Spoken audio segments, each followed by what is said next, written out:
If you repeat a lie 1,000 times, it becomes... Well, I think in his case, he's very aesthetic about his demeanor, extremely nice, constantly praising Sanskrit as a beautiful language with a lot of poetry. But of course, when you read his stuff, this beautiful language with a lot of poetry also has a lot of oppressiveness in it, and it doesn't have anything legitimate sacred in its sacredness. So removing the sacred and replacing it with oppressiveness and political motive, once you've done that, you can keep saying it's a beautiful language. But as a language, it's beautiful, and some of that poetry is very nice, and that impresses people a lot. But they need to have done this book. Our people need to have written this book decades ago. I agree. But when you say that by removing the sacred, that the mischief comes from removing the sacred, I say a minute. That vacuum created. No, I would go a step further.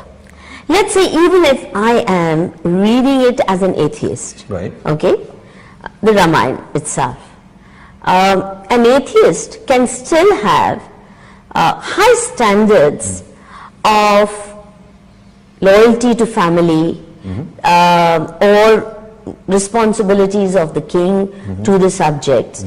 There are a lot of things in Ramayana. For human rights violations. No, I'm saying what you call human rights violations are in fact, take even say Agni Pariksha of Sita. Right. If you have studied literature, it's a very known technique that when a writer wishes to evoke horror at the injustice of something, it's like Othello, when Shylock demands pound of flesh from Othello, Merchant of Venice. The idea is not that Shakespeare is saying it's the right thing to do. Correct. It's to evoke a sense of horror. Correct. Right? Correct. Or when Othello murders Desdemona.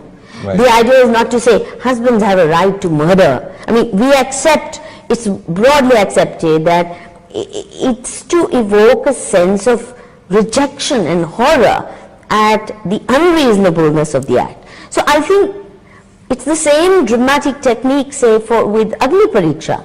How could, and people in this subcontinent have interpreted it like that. How dare Ram ask such a Pativrata wife for Agni Pariksha? He might say, I don't know whether he might say that in Merchant of Venice, while Shylock is entitled to the pound of flesh, but Portia, if I remember correctly, comes dressed as a man, as a lawyer who's going to prosecute or to defend the other fellow, right? And turns this thing around and corners Shylock that, you can take this pound of flesh, but you're not allowed to take a drop of blood. Yeah. So the story then does nail him. So the idea is... But so does Ram get nailed? Yeah. All the time with, for example, in many Ramayanas, his mother stops talking to him. She says, how dare you do this to me?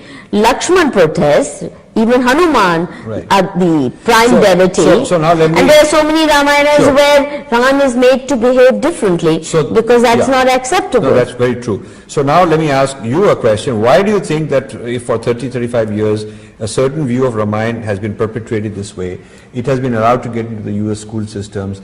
So many movies on Ram as a bad guy has been coming out, including in India. All this has come to now to this CRK Ram or something like that TV series based on similar philosophical, similar interpretations as Pollock's.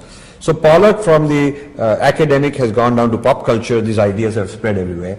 Why is it that nobody in India has bothered to, this really troubles me, why is it that nobody in India bothered to respond? And the answers I get, and I want your view on it, the answers I get are things like, why should we care, truth is in my heart, humko kya parwa. It's a kind of a benign neglect, maybe it's laziness. Some of them would say we don't read enough English, we can't understand what the heck these guys are saying, that's also an issue. And some of them are very bombastic in their rejection, and they're not rejecting thoughtfully. They are not arguing logically. I'm trying my best to do that. They get so angry and emotional that they don't matter.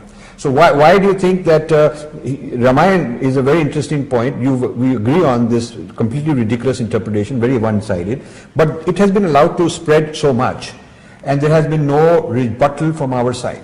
Okay, let me tell you. Firstly, I personally have done some You have done rebuttals, that, yes. okay? You have done that. With regard to Sita, with regard to Why did it other... take traction? One sec- Yeah. I'll tell you Okay. why. I should know. You should tell me. Because I am in the belly of the monster. Yes, okay. Okay?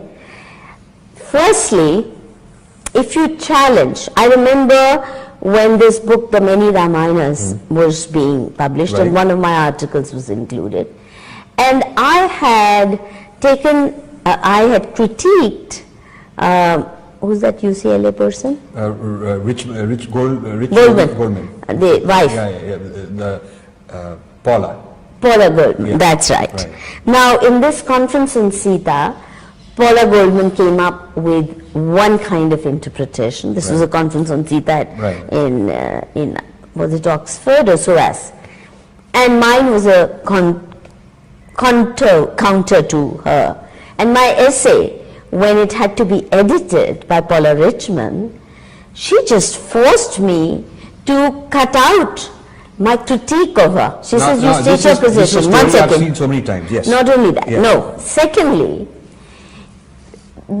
as I went in the direction of challenging the standard feminist, leftist, Marxist, postmodernist and modernist wisdom, all it meant is you were completely sidelined, you know. I used to be otherwise quite a favorite person for lectures in American universities. Once they realized I was not singing the songs they wanted to hear or they wanted their students to hear, then those invitations stopped. Not only will you not be invited to conferences, you won't be able to get published anywhere. I mean, you had difficulty with this book. Yes. When I wrote my book on Modi, I couldn't get a publisher. I had to publish it myself. And again, there was, time constraint. I couldn't get a place to release it. Even India International Center cancelled the booking. Really? Yes, Gandhi Peace Foundation cancelled the booking for the release of my book. So Gandhi Peace Foundation. Yeah. So the point is that you will be so sidelined, you will cease to exist. You will never get a promotion, you'll never get a decent job, you will never get a fellowship, you will never be invited to a conference, and you will be treated like an untouchable in the way that I am, even at CSDS. So how many people are going to risk it?